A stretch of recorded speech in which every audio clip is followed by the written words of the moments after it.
ಮತ್ತೆ ಸರಿಯಾದ ಚಿಕಿತ್ಸೆ ಸ್ಪಂದಿಸಿ ಅತ್ಯಂತ ಶೀಘ್ರ ಗುಣಮುಖರಾಗಿ ಮನೆಗೆ ಬರಲಿ.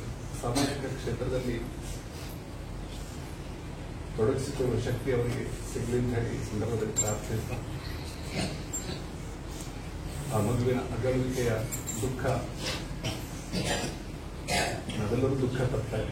ಆದರೆ ನಮ್ಮ ದುಃಖ ಒಂದಷ್ಟು ದಿನ ಇರುತ್ತದೆ, ಮತ್ತೆ ಯಾಕೋ ನಾವು ಮರೆತು ಬಿಟ್ಟು ಒಂದು ಸ್ಥಿತಿಗೆ ತಲುಪ್ತೇವೆ. ಆದರೆ ಆ ಜೀವ ಪರ್ಯಂತ ಆ ದುಃಖ ತಂದೆ ತಾಯಂದು ಕುಟುಂಬದವರಿಗೆ ಇರ್ತದೆ, ಸಹಜವಾಗಿ ಇರ್ತದೆ. ಪ್ರತಿ ಕ್ಷಣದಲ್ಲೂ ಆ ನೆನಪು ಇರ್ತದೆ. ಭಗವಂತನ